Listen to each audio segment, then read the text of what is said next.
When the living entity is in deep sleep, when he faints, when there is some great shock on account of severe loss, at the time of death, or when the body temperature is very high, the movement of the life air is arrested at that time. The living entity loses knowledge of identity, the body with the self. Purport by His Divine Grace, A.C. Bhaktivedanta Swami Prabhupada. Foolish people deny the existence of the soul, but it is a fact that when we sleep, we forget the identity of the material body. And when we awake, we forget the identity of the subtle body. In other words, while sleeping, we forget the activities of the gross body. And when active in the gross body, we forget the activities of sleeping.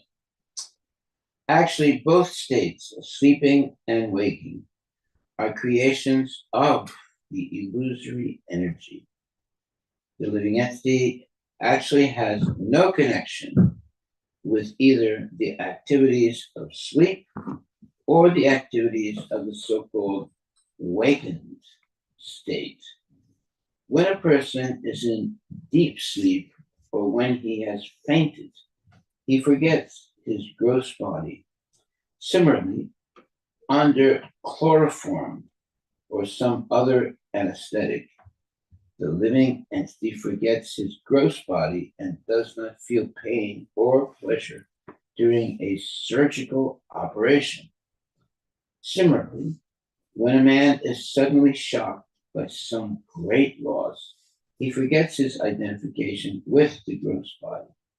At the time of death, when the temperature of the body rises to 107 degrees, the living entity falls into a coma and is unable to identify his gross body. In such cases, the life air that moves within the body is choked up, and the living entity forgets his identification with the gross body. Because of our ignorance of the spiritual body, of which we have no experience, we do not know of the activities of the spiritual body, and in ignorance, we jump from one false platform to another. We act sometimes in relation to the gross body and sometimes in relation to the subtle body. If by Krishna's grace we act in our spiritual body, we can transcend both the gross and subtle bodies. In other words, we can gradually train ourselves to act in terms of the spiritual body. As stated in the Narada Pancharatya, Rishikena Rishikesha Sevanam Bhakti Uchate.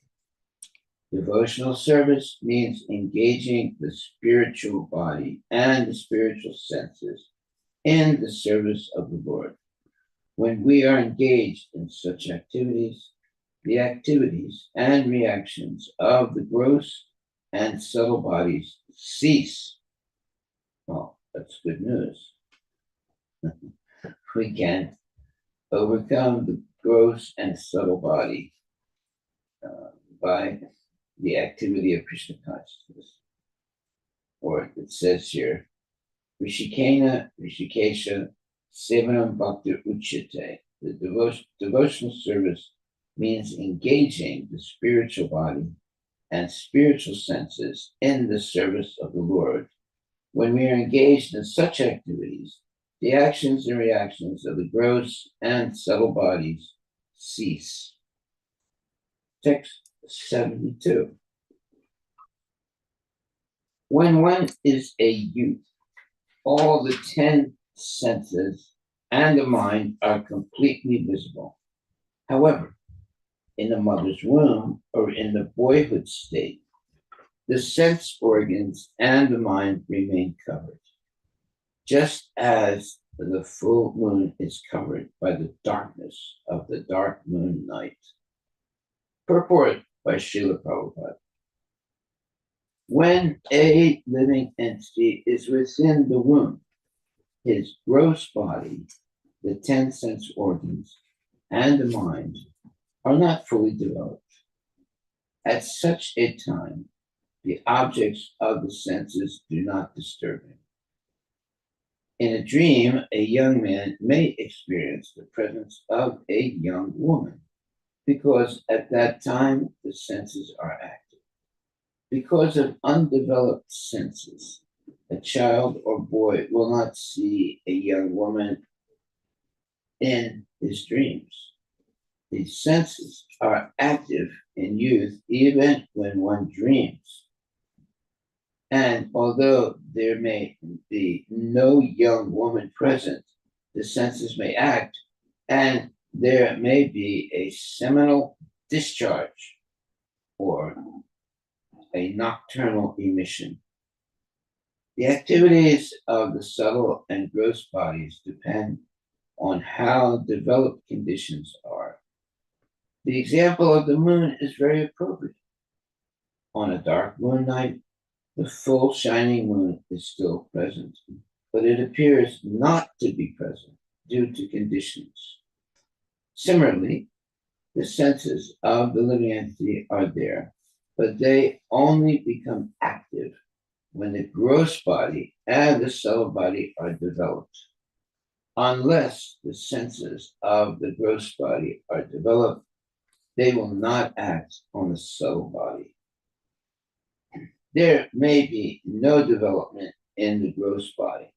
Similarly, because of the absence of desires in the subtle body, there may be no development in the gross body. Okay, so I take away from this purport, which is explaining the actual situation of a young person who is still dealing with sense gratification. And Prabhupada says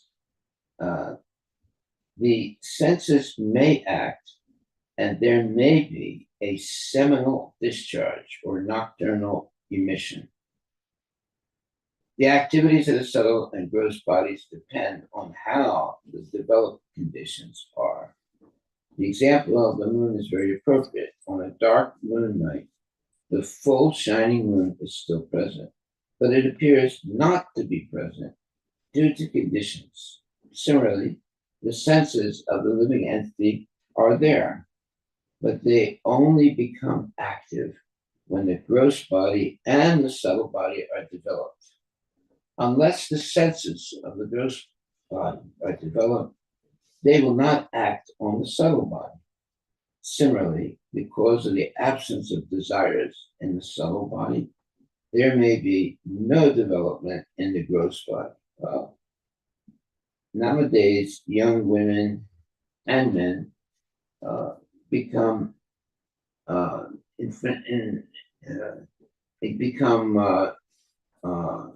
developed sooner in their sex life, and they become engaged in activities that usually would take a lot longer in previous time. So that's just due to the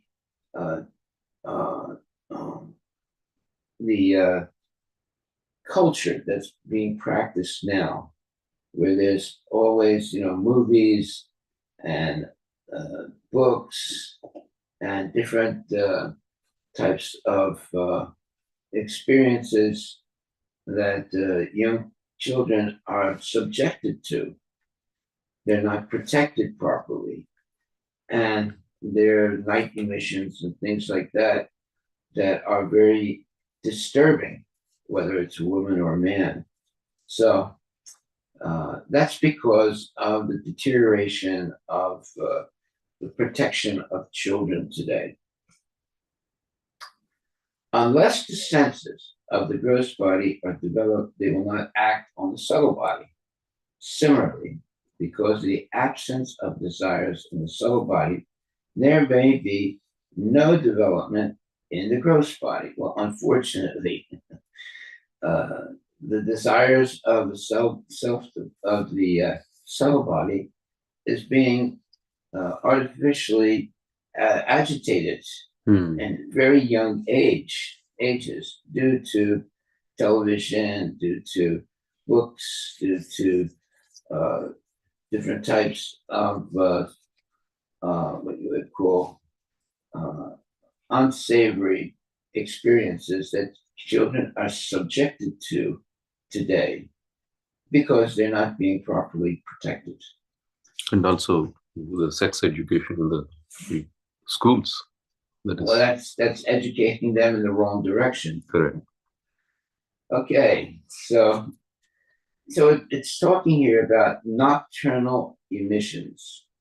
So when a child at a certain age begins to see things on television or in movies, etc., they may become subject to these nocturnal emissions where they lose control of their sexual organs, and they begin to have dreams, or they engage in sex that is way above their way before that they should be engaged in any kind of sexual activity. It's because of the culture that's going on today, and it's very, very dangerous because any emissions of the body, or as it's saying here, nocturnal emissions, simply agitate the young man or woman and puts them in a stressed condition, and they become addicted to sex at a very young age. It's happening a lot today. So unless the senses of the gross body are developed, they will not act on the subtle body. Similarly, because of the absence of desires in the subtle body, there may be no development in the gross body. Okay, that's fine. But here it says also, the activities of the subtle and gross bodies depend on how developed conditions are. Yeah, well, if a child is exposed to sex at an early age, then the child gets involved in all kinds of sexual engagements, and it's very, very negative for the child, who cannot control any longer their desires for sex. Text 73. When the living entity dreams, the sense objects are not actually present.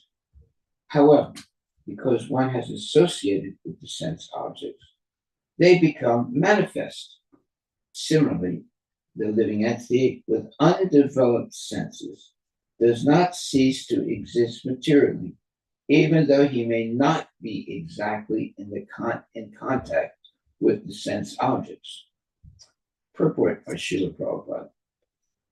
It is sometimes said that because a child is innocent, he is completely pure. Actually, this is not the fact. The effects of fruitive activities reserved in the subtle body appear in three concurrent stages. One is called bija, the root. Another is called kutastha, the desire. And another is called phalanmukha, about to fructify. The manifest stage is called parabdha, already in action. In a conscious or unconscious state, the actions of the subtle or gross bodies may not be manifest, but such states cannot be called the liberated state. A child may be innocent but this does not mean that he is a liberated soul. Everything is held in reservation, and everything will become manifest in due course of time. Even in the absence of certain manifestations in the subtle body, the objects of sense enjoyment may act. The example has been given of nocturnal emissions, in which the physical senses act even when the physical objects are not manifest. The three modes of material nature may not be manifest in the subtle body, but the contamination of the three modes remains conserved, and in due course of time it becomes manifest. Even if the reactions of the subtle and gross bodies are not manifest, one does not become free from the material conditions. Therefore, it is wrong to say that a child is as good as a liberated soul. Well, this is the sad condition of modern life in which children are subjected to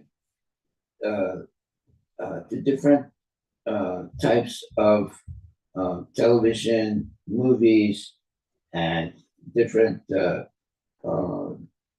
relationships with lusty people, and they become inducted into sense gratification at a very young age. They might be, as one says, children that have been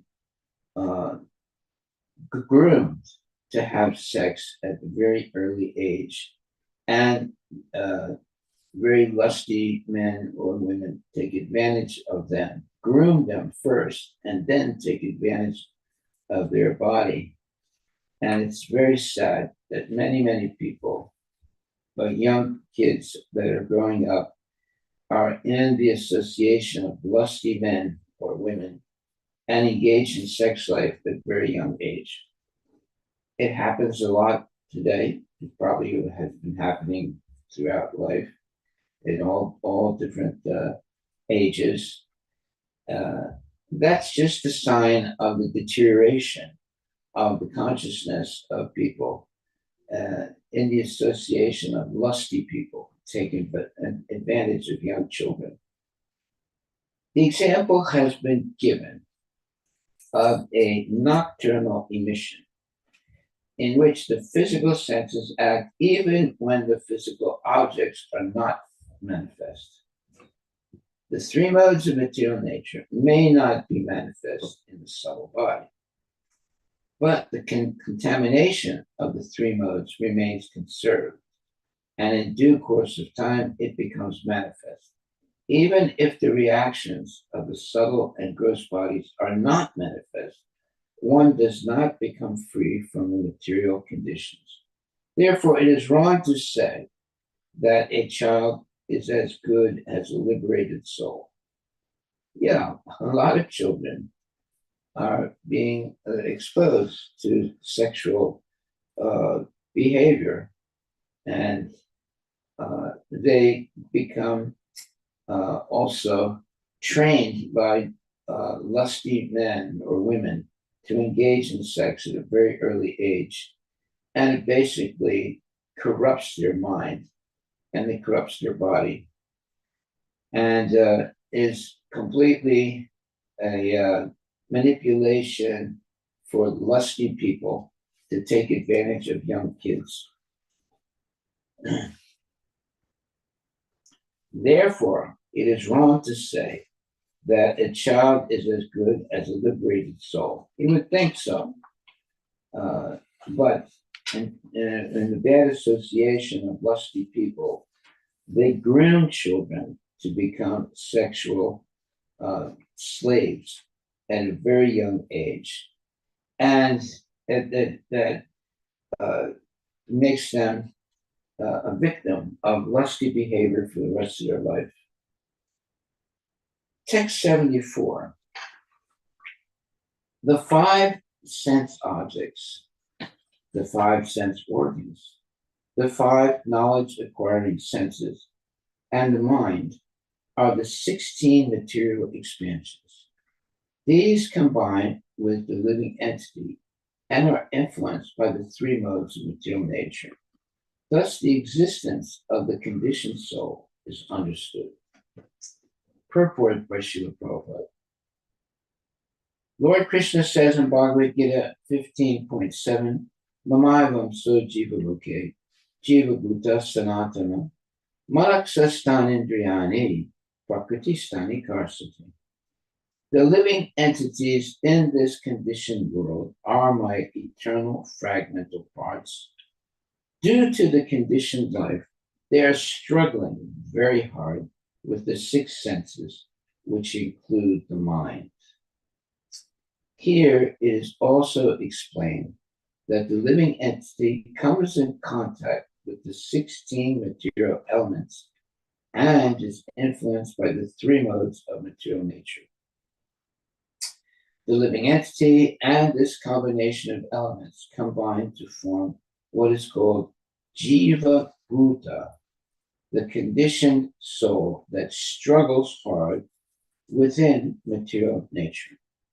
The total material existence is first agitated by the three modes of material nature, and these become the living conditions of the living entity. Thus, the subtle and gross bodies develop, and the ingredients are earth, water, fire, air, sky, and so on. According to Sri Madhvacharya, when consciousness, the living force in the heart, is agitated by the three modes of material nature, then the subtle body of the living entity, consisting of the mind, the senses, the five senses, that the mind, the sense objects, the five senses that acquire knowledge, and the five senses for acting in the material condition become possible. Yeah, nowadays it's very normal that children attain puberty early in age. Previously, it was not such a phenomenon, but nowadays, because of television, because of lusty people, because of so many bad associations, young children become addicted to sex and having sex at a very young age. And it only destroys their ability to have self-control. And they become groomed by lusty men or women to engage in sex at very early age, and they become addicted to sex throughout life because of that type of exploitation that's taking place.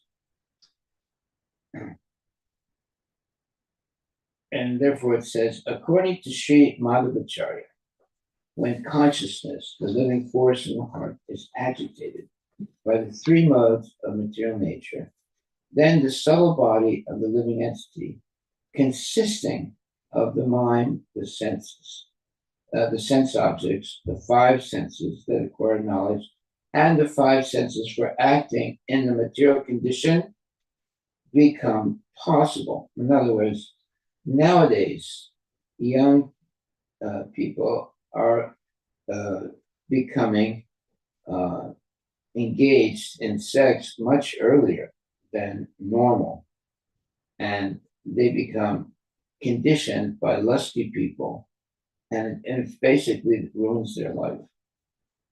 Text 75. By virtue of the processes of the subtle body, the living entity develops and gives up gross bodies. This is known as the transmigration of the soul. Thus, the soul becomes subjected to different types of so-called enjoyment, lamentation, fear, happiness, and unhappiness. Purport by Srila Prabhupada. According to this explanation, one can clearly understand that originally the living entity was as good as the Supreme Personality of Godhead in his pure spiritual existence. However, when the mind becomes polluted by the desires for sense gratification in the material world, the living entity drops into the material conditions, as explained in this verse. Thus, he begins his material existence, which means that he transmigrates from one body to another and becomes more and more entangled in material existence.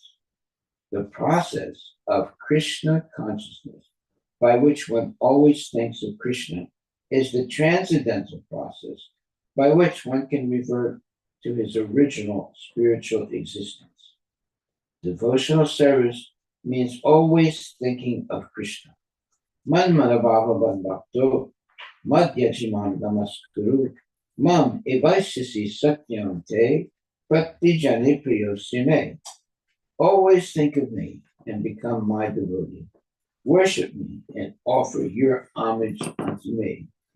Thus you will come to me without fail. I promise you this, because you are my very dear friend. Bhagavad Gita 1865. One should always engage in the Lord's devotional service, as recommended in the Archana Marga, or one should worship the deity in the temple and constantly offer obeisances to the spiritual master and the deity. These processes are recommended to one who actually wants to become free from material entanglement. Modern psychologists can study the actions of the mind, thinking, feeling, and willing, but they are unable to go deep into the matter. This is due to their lack of knowledge and to their not being associated with a liberated acharya. Very important.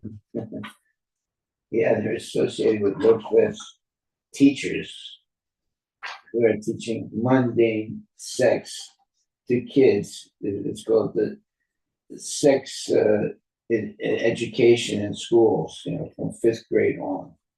And it just corrupts the mind of kids. And the reason they try and indoctrinate children at such a young age is because they think that the children will not be attracted by sex by the sex education when they're in 5th grade. But actually, the kids get corrupted by the so-called sex education in school. Okay, so it continues in this purport. As stated in Bhagavad Gita 4.2, Evam parampara praptam imam rajarsayo vidu sakalina mahata yoganasta parantava. The supreme science was thus received through the chain of disciplic succession, and the saintly kings understood it in that way. But in course of time, the succession was broken, and therefore the science as it appears in modern, and it appears to be lost. And therefore the science as it is appears to be lost.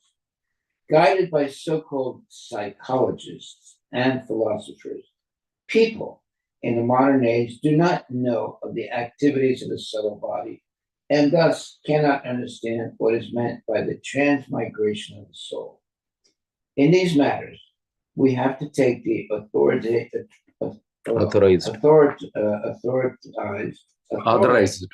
authorized statements of Bhagavad Gita 2.13.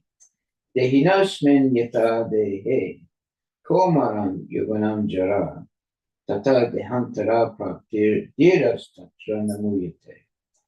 As the embodied soul continually passes in this body from boyhood to youth to old age, the soul similarly passes into another body at death.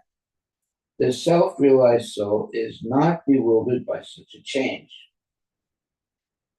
Unless all human society understands this important verse in Bhagavad Gita, civilization will advance in ignorance, not in knowledge. Okay, now let's discuss this purport. is very important. It says, guided by so-called psychologists and philosophers, people in the modern age do not know of the activities of the subtle body and thus cannot understand what is meant by the transmigration of the soul. In these matters, we have to take the authorized statements of Bhagavad Gita, in other words, 2.13. Dehinosmin yata dehe ko maran yovanam jara tata dehantara pratiras tatra namuyate. As the embodied soul continually passes in this body from boyhood to youth to old age, the soul similarly passes into another body at death. The self-realized soul is not bewildered by such a change. That's the self-realized soul.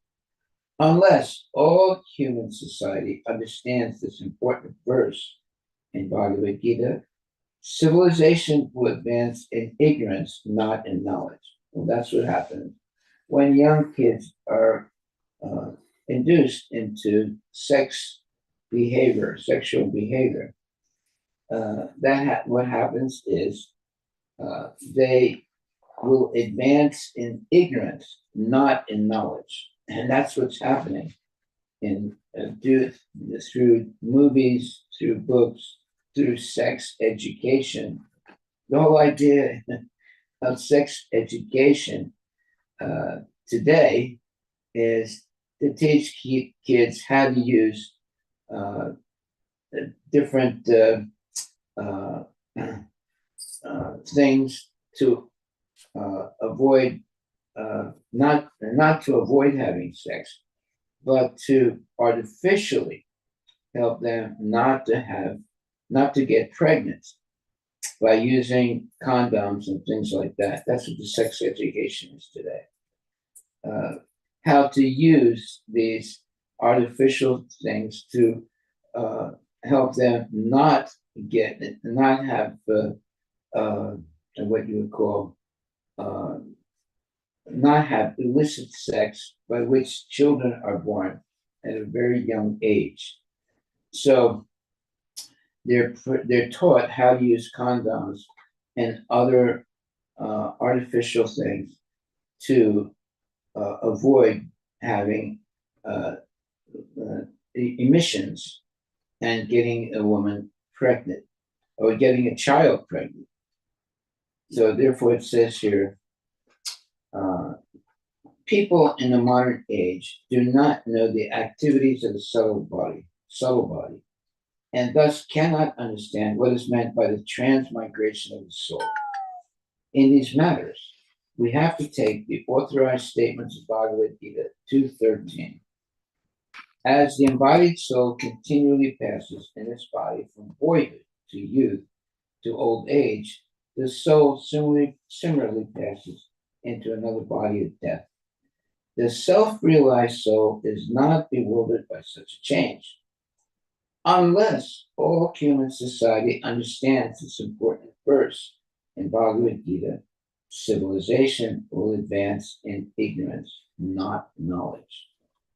So the so-called sex teaching in high school and college actually contaminates the children.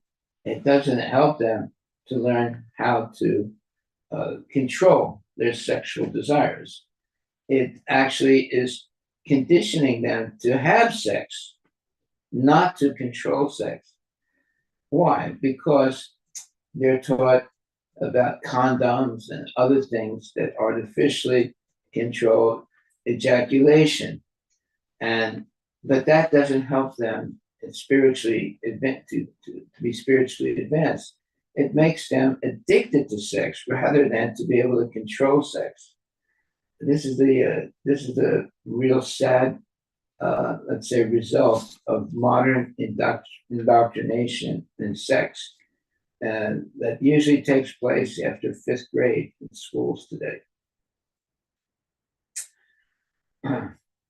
Okay, so Guided by so-called psychologists and philosophers, people in the modern age do not know the activities of the subtle body, and thus cannot understand what is meant by the transmigration of the soul. In these matters, we have to take the authorized statements of Bhagavad Gita, Dehinosmin yata dehe, and so forth, as the embodied soul continually passes in his body from boyhood to youth to old age. The soul similarly passes into another body at death. The self-realized soul is not bewildered by such a change. But that's the self-realized soul. Most children are not learned to be self-realized. Unless all human society understands this important verse in Bhagavad Gita, civilization will advance in ignorance, not in knowledge. Well, that's what's happening today. Children are not getting properly educated. They're being indoctrinated in ignorance. And because of that, it corrupts their mind and their body. And they become also groomed by lusty men or women who take advantage of having sex with young kids. And it actually corrupts these young children for the rest of their life. And it's a very sad situation that's going on. Okay, so text number 76 and 77. The caterpillar transports itself from one leaf to another by capturing one leaf before giving up the other.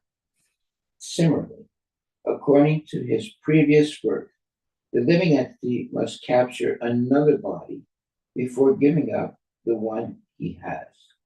This is because the mind is the reservoir of all kinds of desires. Well, yeah, according to Krishna consciousness, the mind should be the reservoir of spiritual knowledge. One, a child should be trained in spiritual knowledge. But today, the children are not trained in spiritual knowledge. They're trained in sense gratification. They learn about sports, they learn about condoms, they learn about,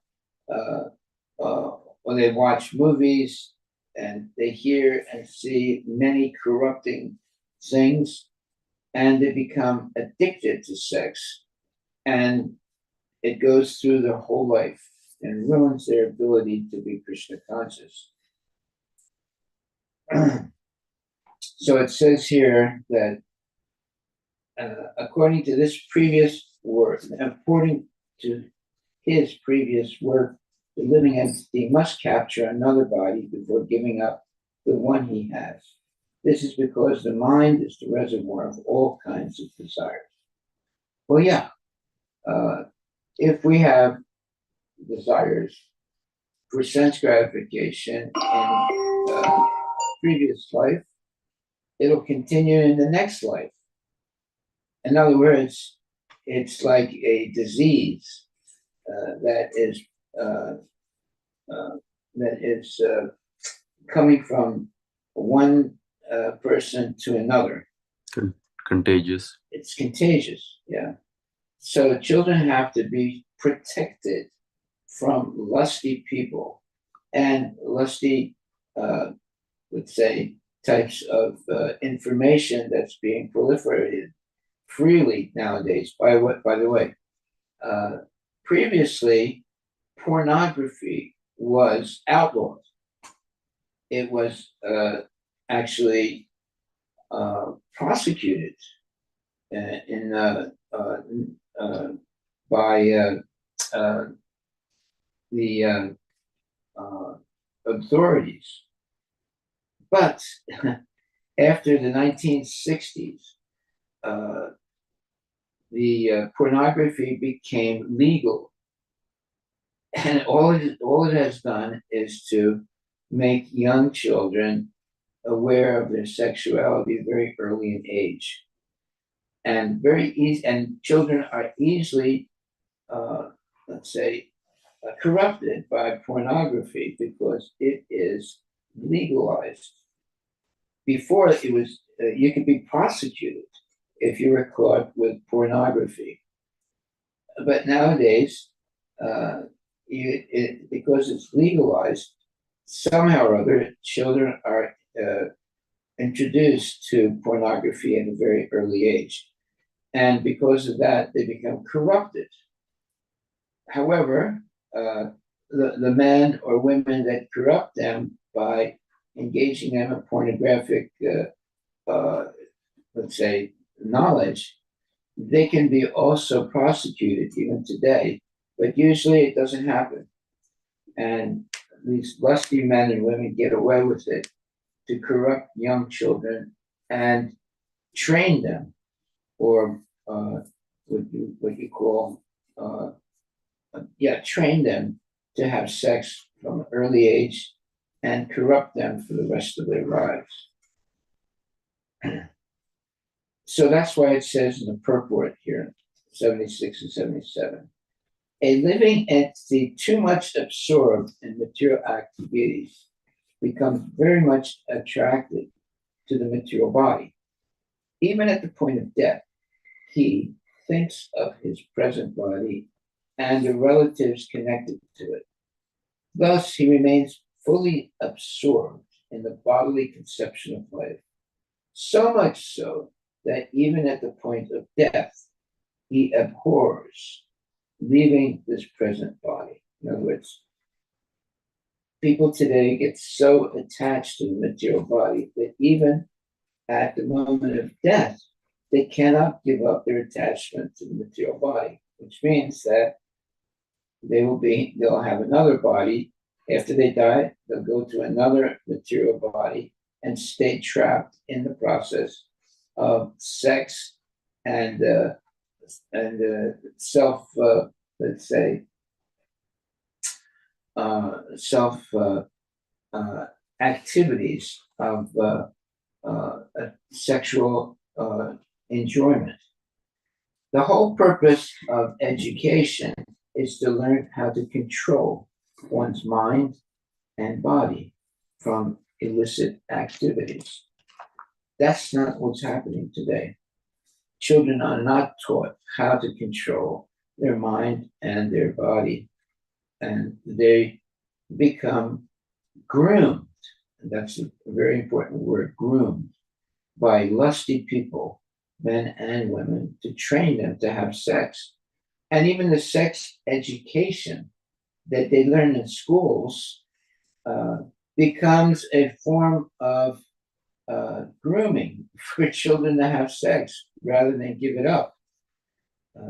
The whole idea of sex education is to help children know how to use condoms and other artificial things so that women don't get, kids don't get, let's say, or especially young girls don't get pregnant, and young boys don't unnecessarily make young girls pregnant. But that's not education. That just inspires kids to learn about how to have sex, not how to control it. They learn about condoms and other ways of controlling ejaculation rather than learn how to mentally become purified of mundane sexual desires. But that's not taught. They simply are given different, let's say, strategies to avoid getting women or girls pregnant. That's not sex education. That is actually helping children engage in sex. So the real purpose is to avoid children being exposed to sexual people and sexual behavior and movies and all these things that corrupt their mind early in life. Previously, there was control of sex. There was no pornography allowed. If he got caught with pornography, he would become, uh, uh, it was like a crime. crime. But nowadays, pornography became legal, and all kinds of pornographic things are easily achieved or easily experienced by children. Uh, so the whole culture, especially in the 1960s, changed from a more traditional type of life to everything goes on the false premise of freedom. And it's actually it's a false premise because children become addicted to sensual activity early in life by the sex education and also by movies. Most movies are have sexual, uh, let's say, parts of the movie, and children are going and watching these movies, and they're getting corrupted. And of course, adults are also getting corrupted by watching those type of movies, and also books that are very just like, for example, earlier there were books that were not so, let's say, spotted with sex, but nowadays there's a lot of sexual information in books that are supposed to be read, and books that are, let's say, easily purchased in stores. And therefore, children at early ages are getting corrupted by books, movies, and other types of indoctrination of sex. So here it says,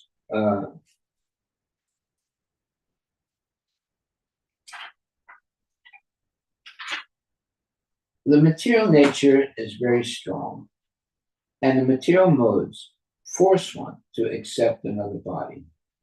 This force is visible when the living entity transmigrates from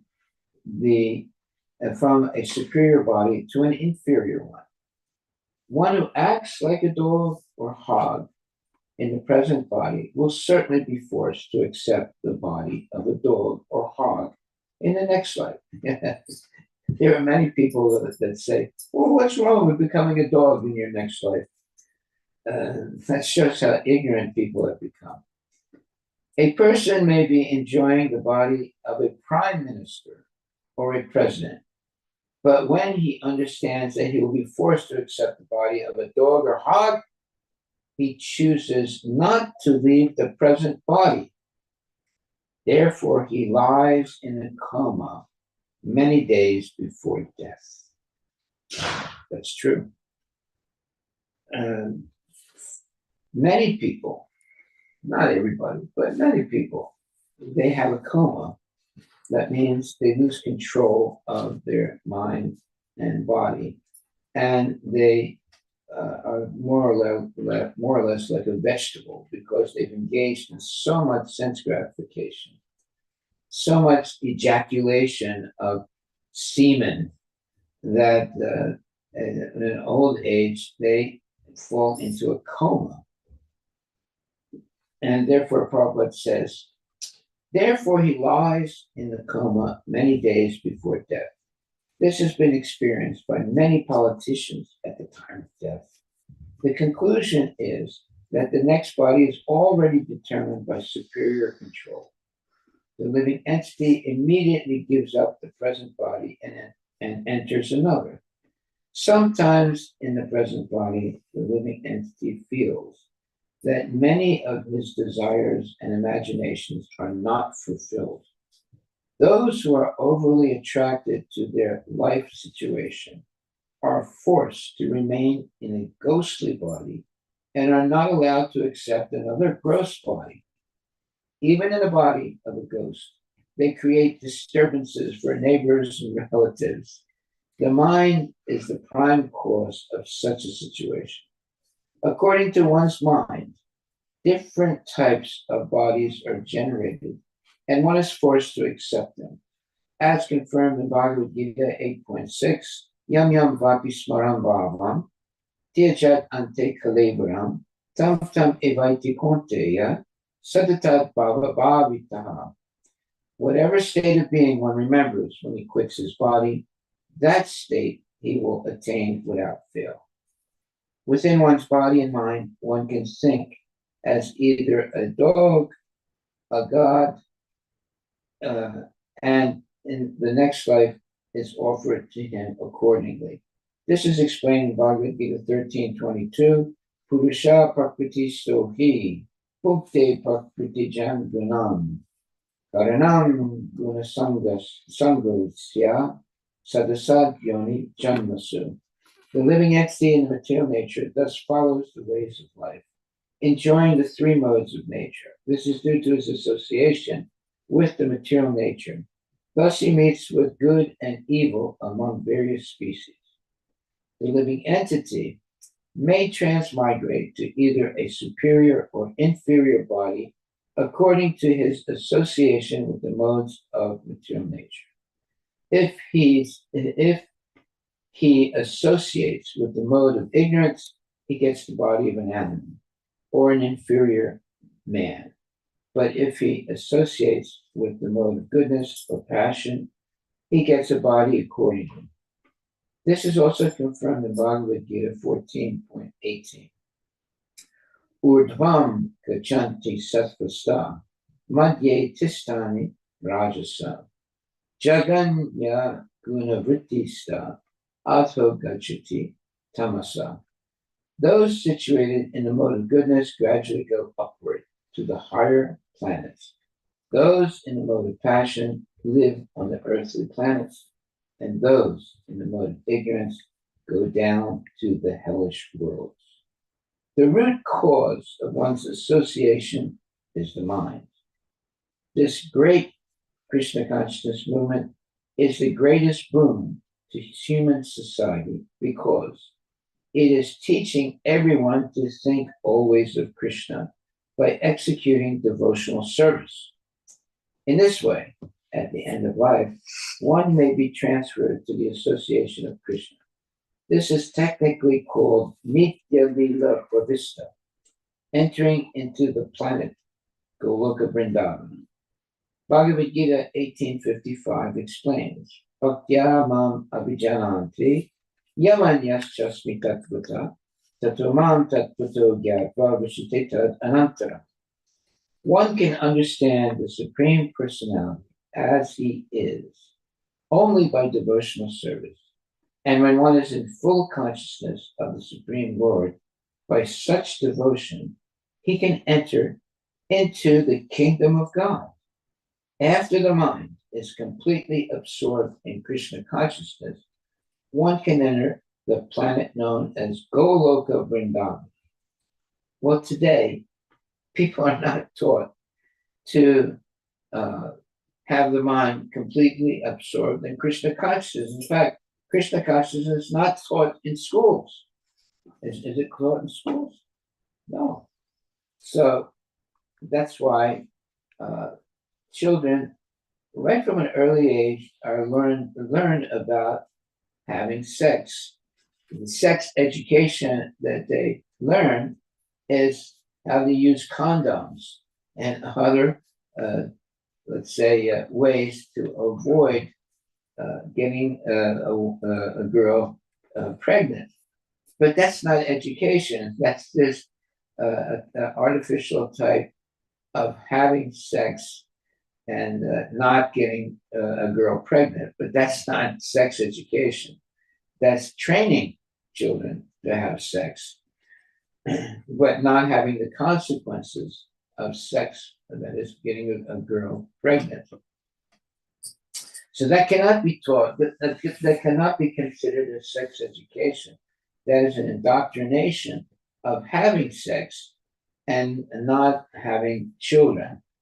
And those are artificial techniques that corrupt the mind of children and basically condemns them to have a life of sense gratification. That is not the purpose of so-called, that is the purpose of so-called sex indoctrination, rather than learning how to control one's sex and how to purify the mind of lusty desires. There are there's goodness, passion, and ignorance. What children are learning today in sex education, in books, in movies, in all kinds of different relationships also, is corruption of the mind, not purification of the mind. And when the mind gets corrupted, that can continue right up to the moment of death. There was once two men were discussing, sex, and one man said, a person can have sex desire right up to the moment of death, and the other person said, I don't believe that. And the first person said, well, if you don't believe that, you come with me. I know a man that is dying. Let's see what he's thinking of. So they find out about some man that is dying. And they go and try to, not try, but they are permitted to see a man who's on his last leg and is very, very sick and is going to die. But they bring a young and pretty girl with them. And when they enter the room where the man is very, very sick and is going to die, but when that man who's going to die sees the young girl, immediately he looks at her, and even he tries to take his arm and trying to touch her. And at that moment, he actually dies. and both the man that takes him to see such a person on their last step of life, and the man that he takes to see what happens, are both are completely flummoxed, meaning confused by seeing the lustiness of a person who's on their last life or last moment of life. They're still attracted to women and sex. And it's something that is actually absolutely horrible. I had a person who asked me to go and pray for a person who was on their deathbed. So I went with a person to the hospital where this other person was very sick and was basically an alcoholic his whole life, or most of his life. So we went, and then another man came with us also. And when we entered the hospital room where the sick person was, and who was on his deathbed, the third person that came with us brought a small bottle of whiskey with him, and he gave it surreptitiously to the man that was dying so that he could drink it. And his whole point was he was an alcoholic, and he was completely corrupted by alcoholism. But this other third person brought a small bottle of alcohol and gave it to him without, in other words, slipped it under his bedding so that no one would see it. Of course, we saw it, but no. So, and that person who was dying because of alcoholism, he accepted that bottle, and when no one was watching, he drank it. So this is how stupid people have become. and how people have become addicted to alcohol, to illicit sex, to gambling, and intoxication, and so forth. Uh, this is, like alcohol is permitted today. Previously, alcohol was only it was very highly, let's say, uh, controlled, and nowadays it's very easy to get alcohol. Not only alcohol, marijuana. Marijuana before was controlled and not, let's say, permitted for children. But yet today, it's very easy to get marijuana. And, an older man can buy it and give it to younger kids. And usually nothing happens other than corrupting the kids. So we're living in a very dangerous time where illicit activities have become the norm rather than something that should be avoided. And that's because of movies and books and so-called sex education and so forth. Everything is directed toward corrupting the minds of young children so that they will become addicted to these bad habits for the rest of their life. I remember when I was a kid, my father would force me to drink a little bit of whiskey. And he said, you have to be a man. And if you're going to be a man, you have to drink whiskey. So I didn't like it at all, but he was forcing me to drink some whiskey. So, so it's not something rare. Young kids are being groomed to having bad, let's say, bad addictions to things like whiskey, like sex, and pornography, and so forth. And it's very, very dangerous society that we're living in. Okay, so here it says, those situated in the mode of goodness gradually go upward to the higher planets. Those in the mode of passion live on the earthly planets, and those in the mode of ignorance go down to the hellish worlds. The root cause of one's association is the mind. This great Krishna consciousness movement is the greatest boon to human society because it is teaching everyone to think always of Krishna by executing devotional service. In this way, at the end of life, one may be transferred to the association of Krishna. This is technically called Nitya Lila Pravista, entering into the planet of Goloka Vrindavana. Bhagavad Gita 18:55 explains, Bhaktya mam abhijanati yavanyas chasmi tatpata tatamam tatpato gyatva vishiteta anantara. One can understand the Supreme Personality of Godhead as he is only by devotional service. And when one is in full consciousness of the Supreme Lord by such devotion, he can enter into the kingdom of God. After the mind is completely absorbed in Krishna consciousness, one can enter the planet known as Goloka Vrindavana. To enter the association of the Supreme Personality of Godhead, one has to understand Krishna. The process of understanding Krishna is devotional service. Okay, is this taught in schools today? No, nothing like this is taught in schools today. In fact, people would say that this is not proper education.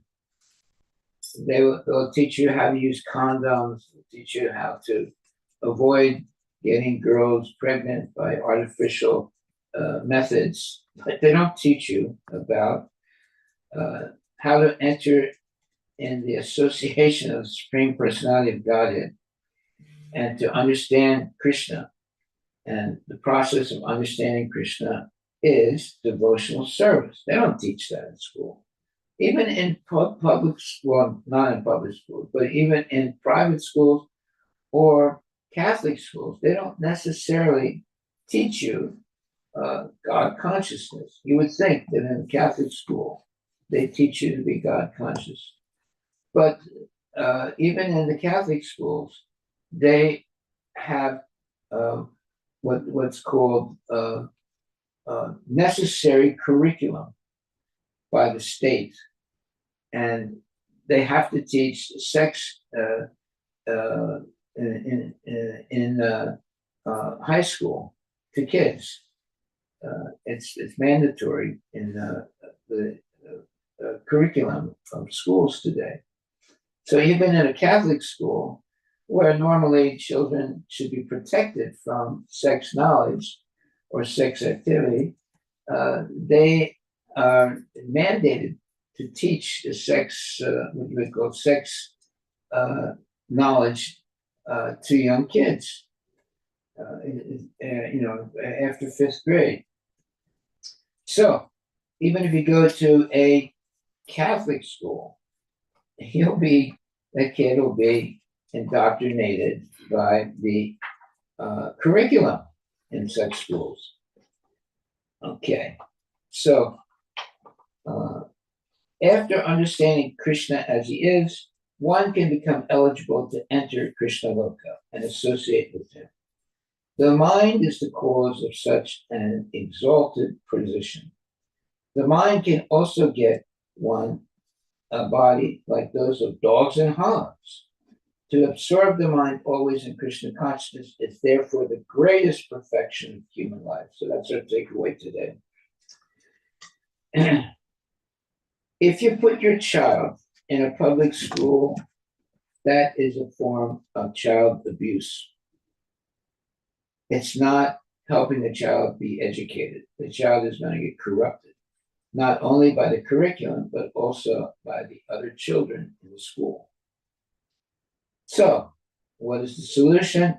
Homeschooling, where you have control of the curriculum and the children that associate with your child. If you simply put your child in school and think, oh, well, he's going to get a good education, yeah, he'll get a good education and become a carny and spend the rest of his life only concerned about making money and having sense gratification. He's not going to get a real education, getting indoctrination in ignorance rather than in knowledge. Okay, so we are finished right now. Mhm. Are there any questions or discussion we'd like to have about these points?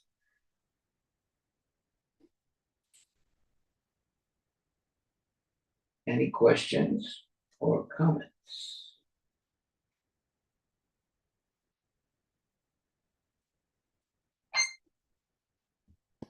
Okay, then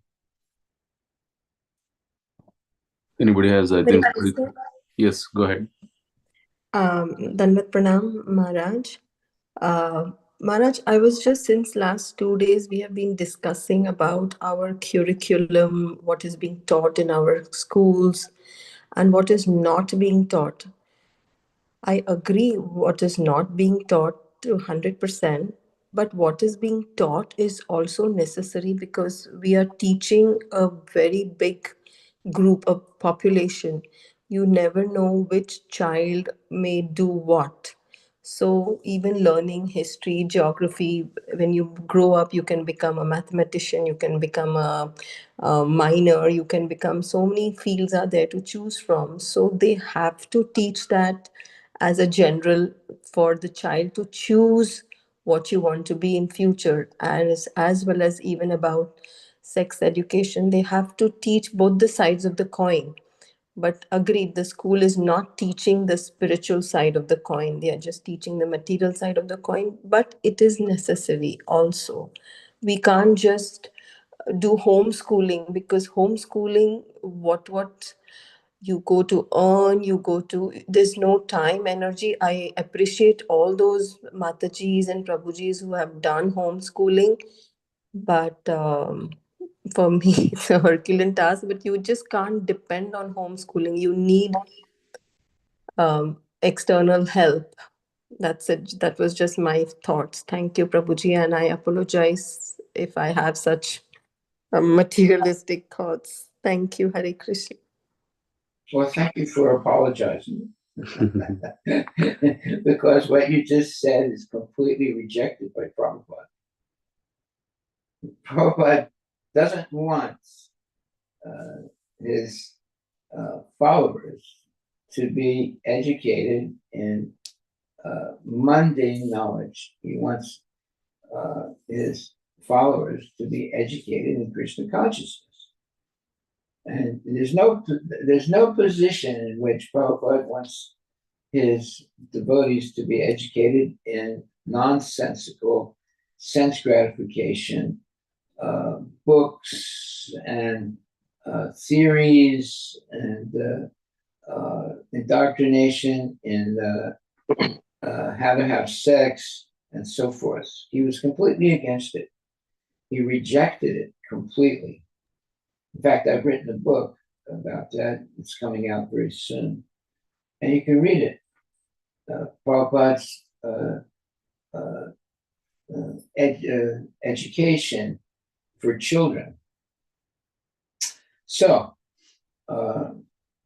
this might not be popular with people or parents, but look at all the turmoil there is in society today, where young kids sometimes can get a gun and they'll kill other children, or they kill their parents. And also, young girls get pregnant very early in life and have to deal with raising a child when they're only a child themselves. So all these things are happening. We can read about it. It's something that is corrupting society through movies, through books, and through false education. And it's terrible, and it's unnecessary, especially for a Krishna conscious family, to put their child in a school where the children are going to associate with karmi teachers and karmi kids. It's type of child abuse to do that. In my and even Prabhupada said, the schools are slaughterhouses where children are being indoctrinated into materialistic life. So we may not accept that and think that, no, my child is getting a proper education. He's going to go to Harvard or another Ivy League college and get a good job, etc. But actually, the real education is becoming a devotee. And what's wrong with a child, either a daughter, either a girl or a boy, who dedicates their whole life to Krishna consciousness? What's wrong with that? I know people like that the kid decided not to get involved in mundane knowledge and wanted to take brahmachari life for the rest of his life, not getting involved in the normal way of life. And other kids who, although they get married and they have good jobs, but they strictly follow Krishna consciousness and do not get involved in any illicit activity. So, Krishna consciousness is the solution to all the problems of life if one is serious about following the rules and regulations of Krishna consciousness. Yes. So Maharaj, sorry, I have a question, Maharaj. So with that point, is that they have this Mormons, right? Like, don't they send their?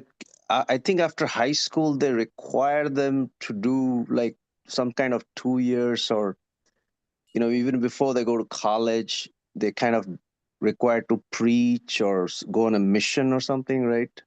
Yes, that's correct. That's correct. And that's good experience. for these kids that instead of going to college, they spend 2 years preaching. They like 2 boys or 2 girls would go with each other. They never let them go individually, but they're always going with another person. And for 2 years, they preach. And they're told to go to different parts of the world, not simply in the United States. They're sent all over the world to go door to door and preach to people. Now, not everybody accepts their preaching, but you'd be surprised that such young people can, over time, become expert as preachers and convince people to join the Mormon religion. So nowadays you have Mormonism all over the world.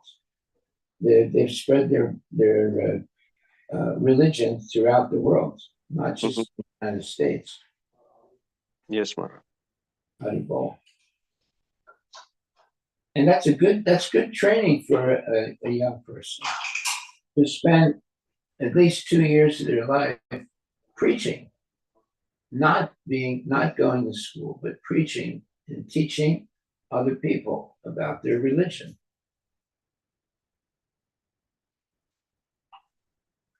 Any other questions or comments? Hare Krishna Maharaj. Yes. I think what Mataji is saying, Maharaj, not everybody might want to become a brahmachari, Maharaj. Some people might want to do a regular job, but also be Krishna conscious. And if for such people, they need to have a material education, but having only material education is not that is wrong, right? Because they don't know how to use the education the right way without the spiritual education. That means if they have to study geography, they have to study physics or some necessary subjects if they want to do a regular job, Maharaj. So there's nothing wrong in getting a education, right, Maharaj? As long as they also get the spiritual education. Well,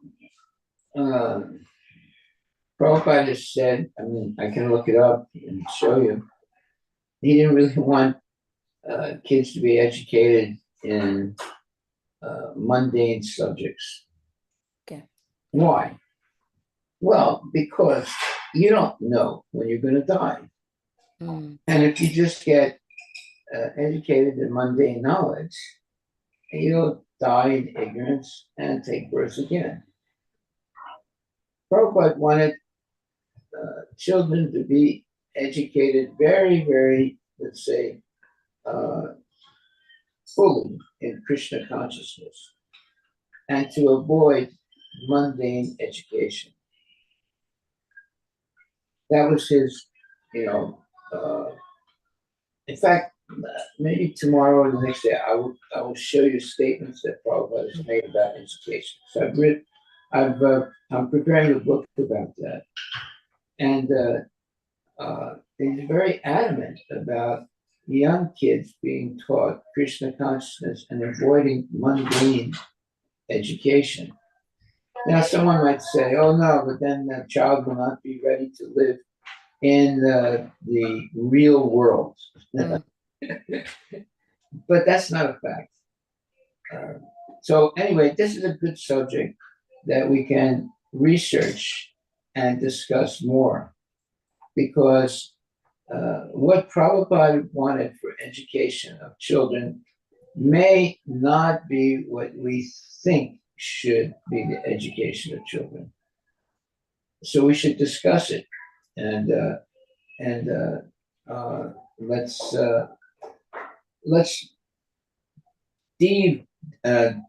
dive deeply into what Prabhupada actually wanted for the education of children. It's a good thing to discuss and study. His purpose was to create a society of Krishna conscious children, not a society of sense gratifiers. But to do that, requires a certain type of curriculum and education. You can't mix nonsense things with pure things. You'll corrupt the pure things. So let's discuss that. So I would say your homework for tomorrow is to look up what Prabhupada has said about education for children. There's a lot of information about that. It's easy to find that information. So tomorrow we will discuss what Prabhupada wanted and what kind of education Prabhupada wanted for children. Hare Krishna. Thank you, We've Maharaj. got some homework now for tomorrow. Thank you, Maharaj. Hare Krishna. Hare Krishna. Prabhuji, just one comment. I have seen many Krishna conscious families having children where they promote homeschooling and they promote Krishna conscious education. But when the child grows up, the child becomes wants to experience the outer world. He also has some desires. When he sees other children, then they want to come to the city. They want to go to city college and study this and that. That is one point. And another point is I've also seen many great scholars, like they pass from IITs and IIMs, and they have become good preachers, because then they can resonate with the questions and the feelings and the problems of the material world, and they are able to guide them also properly. Once you have been through that, like to become a CEO, you have to first do the basics of the organization, and then you climb up to being a CEO. So I feel you need both. You need material as well as spiritual guidance from the parents. Just material, just schooling, just public school, and just all whatever you said, I totally agree is right. I mean, it's not necessary, but it's necessary to a certain extent for the child to choose his career, then to earn the money and to donate the money and use that money properly in Krishna consciousness. That's what I feel. Basic bottom line is Prabhupada wanted a Krishna conscious society, and you can achieve that by studying in a public school, provided you utilize your education, you Krishnaize your education in the proper channel. So that was just my thoughts, Prabhuji. I may be wrong, and I am willing to change my views based on this discussion. Thank you, Hare Krishna. Yeah, thank you for your comment. Okay, so our homework for tomorrow is to look up what Prabhupada considered to be the proper education of a child. And we'll discuss what Prabhupada has said and see if that is something that we agree with. It's very important to understand what Prabhupada has said. So that's why we have class. We want to know what Prabhupada has said about all subjects of life, and especially education of children. So that's our homework for tomorrow. Hare Krishna. Okay, thank you very much. And please chant Hare Krishna and be happy. And our takeaway for today. The root cause of one's association is the mind. This great Krishna conscious movement is the greatest boon to human society because it is teaching everyone to think always of Krishna by executing devotional service. In this way, at the end of life, one may be transferred to the association of Goloka Vrindavan. Bhagavad Gita 1855 explains, Bhaktyamam abhijanati yamanyaschasmi tatvata tatumam tatvato gyatva vishati tattvam. One can understand the Supreme Personality of Godhead as he is only by devotional service. And when one is in full consciousness of the Supreme Lord by such devotion, he can enter into the kingdom. After the mind is completely absorbed in Krishna consciousness, one can enter the planet known as Goloka Vrindavan. To enter the association of the Supreme Personality of Godhead, one has to understand Krishna. The process of understanding Krishna is devotional service. So that's Prabhupada's statements. That's what that is our takeaway for today. Discuss that more deeply. This is what Prabhupada wanted. Do you agree with it? Or do you have reservations? Or do you reject it? Let's have that discussion tomorrow. Hari Bol. All glories to Srila Prabhupada.